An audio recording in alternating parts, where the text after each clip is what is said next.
Hey guys, this is No Pop Allowed. As you can see, we're at a bit of a different camera angle than we're used to around here. You're used to seeing all the tech videos and stuff from me. First time I'm really doing a sort of vlog video. I saw this video, might see in the background, done by Tiger from WebDog Radio on the new WebDog Radio channel. I think you guys should check out that channel, check out the video. Just click my face right now. It'll be an annotation to his channel, and he has a video up right now that's about what paintball marker to buy when you're looking for your first stuff, obviously. So I wanted to do a bit of a video that's sort of supplementary to what he said in his video. I wouldn't say an expert, but I'd say I've done a bit of research in the area, mostly of Speedball. So that's what I want to sort of concentrate on.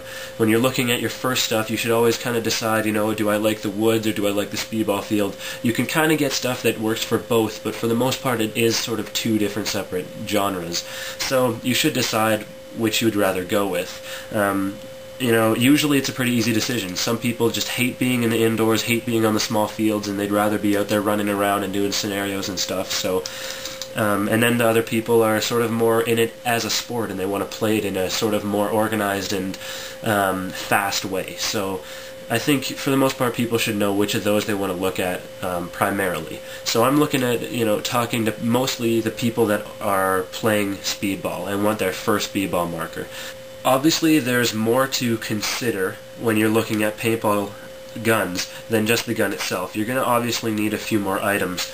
As you can see here with my new pump, you're going to need at least a tank, a hopper, and the gun itself, as well as things like safety equipment. You're going to need mask. You're going to need, you know, maybe a pod pack and pods if you want to play Speedball, and you need the extra paint. And you may even need to go in depth as far as getting pants and getting knee pads and stuff like that. But so you're going to have to figure out your budget. You're going to have to see how much you can really afford to spend on your first gun. You have to keep in mind that you have to put paintballs into it, as you'll see in the Tiger video if you watch it.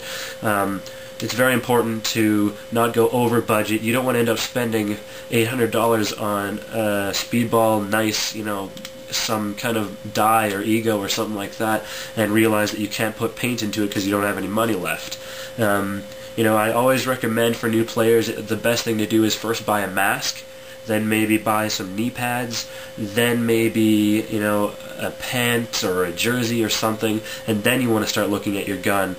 Some people will even go buy a tank and a hopper and then a gun and use the tank and hopper on rental stuff. The thing is, your gun does not make how good you are. That's the thing. You want to make sure that you have a gun that fits you, but it doesn't decide how good you are. So that's sort of a common misconception. Since we are talking Speedball stuff here, I want to mention that for the most part, I would recommend that you go with an electronic gun. It is a first marker, but a mechanical gun is really not going to keep up for the most part in a Speedball environment. You could definitely buy one and you could definitely use it for a little bit, but you're going to quickly realize that playing against the players with electronic guns tend to have just a bigger advantage. You're going to find that they're a lot easier to shoot on the field and things like that, so I would definitely recommend that you go for something that is electronic. So you're going to be probably investing about $200 in just the gun.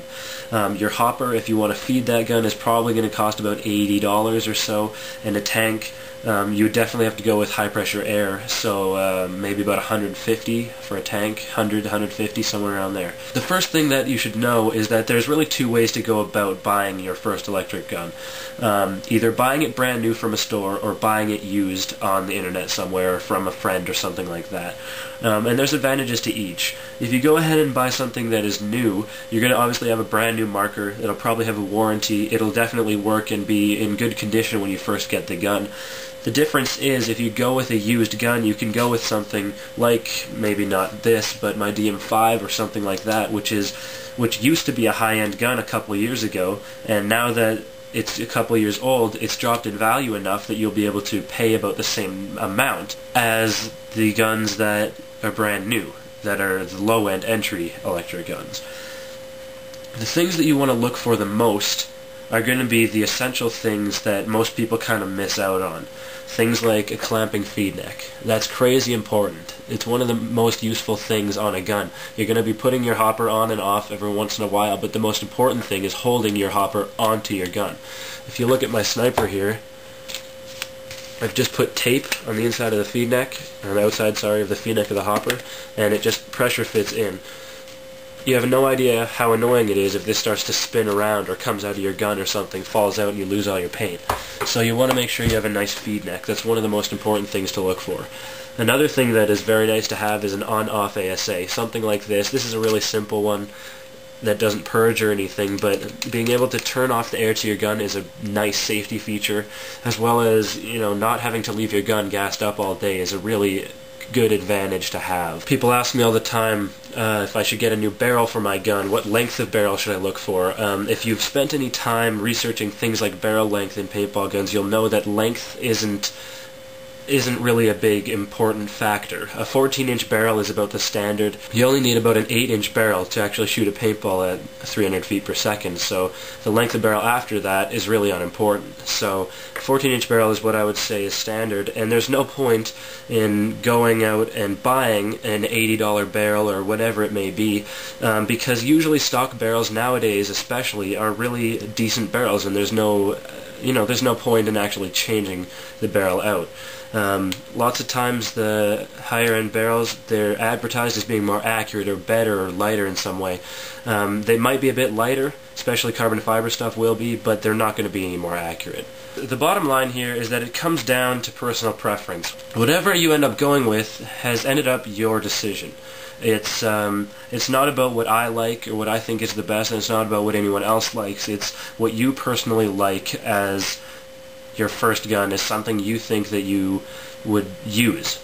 And that's the most important thing. You don't want to end up going with a gun that someone else decided was a good gun for you and realize yourself a month later that you're not a fan of it and that you would have wished you got something else. I'm going to make a list of guns in the sidebar here, somewhere, I don't know, down there, something like that, of guns that I think would be a good starting point.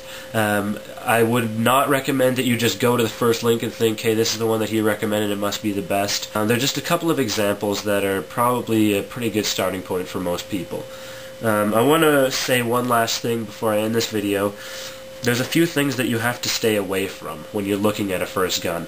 You want to make sure that you're not spending your money on something that's a gimmick. Things like someone selling you a gun that supposedly has a really nice barrel on it, when really the stock barrel would probably do you fine. Something that someone says is really rare or is worth lots of money. Even though you may think that it looks really nice, the rare stuff in paintball, for the most part, is just people bragging about their gun being good looking, and it really isn't rare at all.